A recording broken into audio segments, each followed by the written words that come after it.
Okay, so it has been around a year and a half since the Xbox Series X and the Xbox Series S have released. And with that being said, I think both of these are amazing consoles, but for their own reason. So stay tuned, because in this video, I'm going to be talking about the Xbox Series X and the Series S, the pros and cons, and which one is better for you. Anyways, let's get right into it.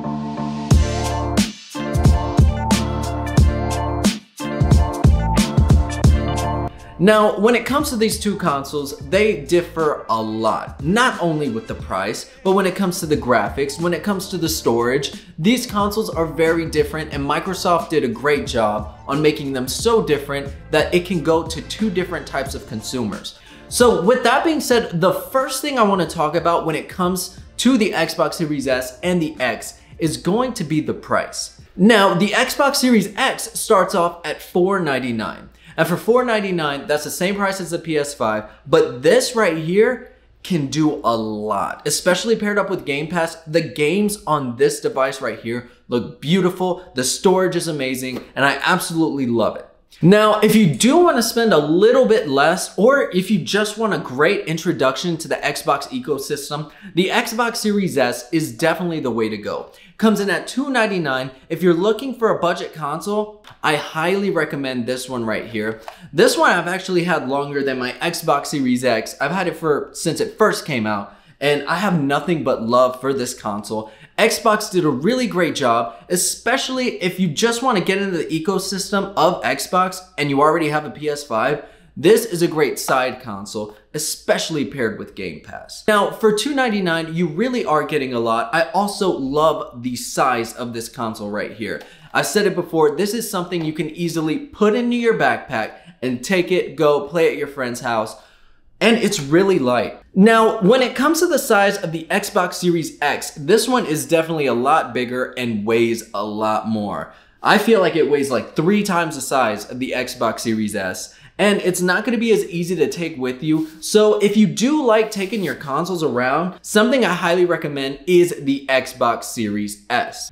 Now, the next thing I wanna talk about when it comes to these two consoles right here has to be the storage. Now, with the Xbox Series X, you get 1 terabyte of storage, but after everything, it's like 802 gigs of storage. With the Xbox Series S, you only get like 512 gigs, but after everything, around 364, which isn't too much. The Xbox Series X definitely has more than double the storage space of the Series S. However, if you want more storage on the Series S, you can always go ahead and get an external hard drive or some sort of storage expansion for that device.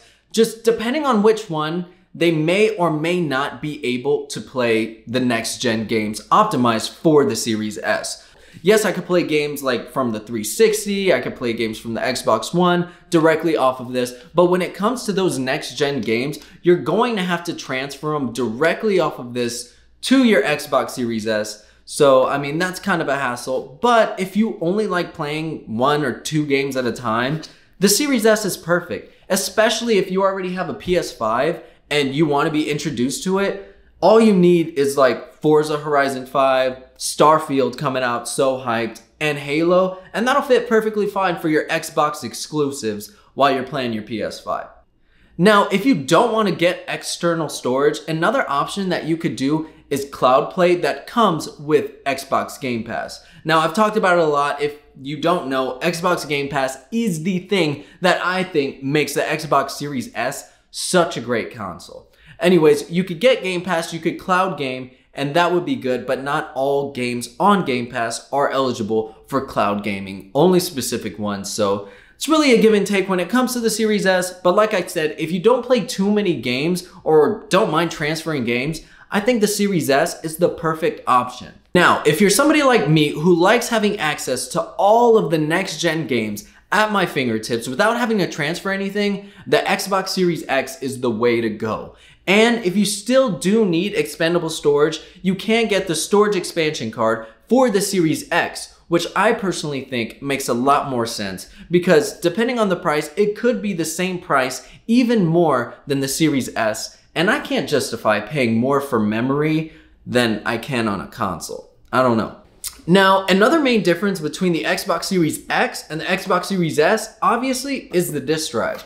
Now, some people love the disk drive, and some people don't really mind not having one. And that is all personal preference. Now, if you have a lot of games, like physical games already, then I would definitely go ahead and get the Xbox Series X. But if you're somebody who doesn't mind not having a disk drive like myself, the Series S is definitely gonna be the way to go. Honestly, I haven't bought an actual game in a very long time.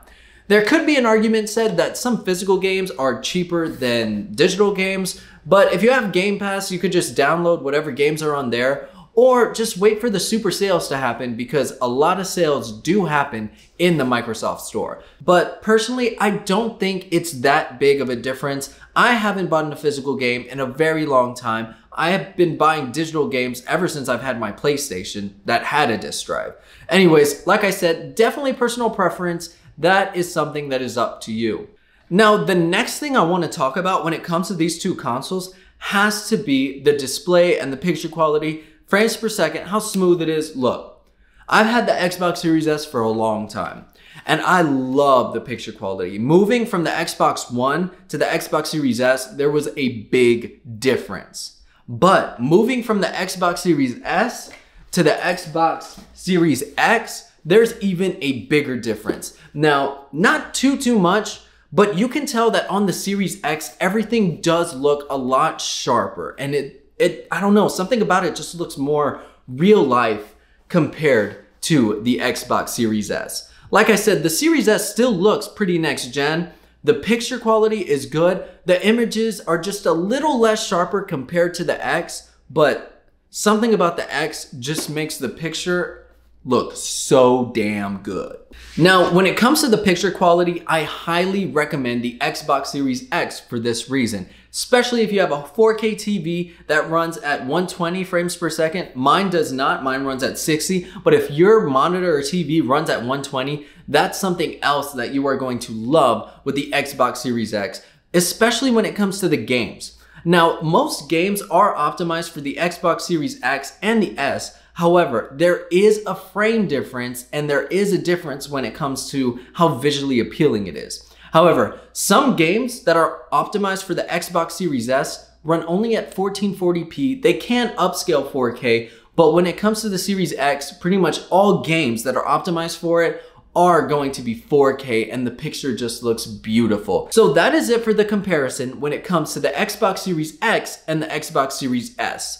Let me know in the comments down below which one fits your gaming needs and which one that you'll go with. Now, for me, in my point of view, I would pay a little extra for the Xbox Series X. If you need extra storage, if you want the sharpest and latest graphics, and if you don't mind spending a little extra cash. Personally, I love the Xbox Series X, but the Xbox Series S is a really great console. You can take it everywhere, wherever you want to go. The graphics are still really good. Yes, not as sharp as the Series X, but still really good. And if you don't mind having a little less storage, well, a lot less storage, then the Series S is the way to go. Just get an expansion card or something like that. Now, if you're somebody that already has a PS5 and you just want to be introduced to Game Pass or use it just to have in the other room, I highly recommend the Xbox Series S. Or if you're somebody on a budget, this console definitely will not disappoint you. I'm telling you, the Xbox Series S is still next gen and it still looks really good. So that is it for the comparison between the Xbox Series X and the Series S. Let me know in the comments down below which one is better for you, or which one you've decided to go with, or if this video even helped at all. Don't forget, like, subscribe, and I'll catch you next time. Peace.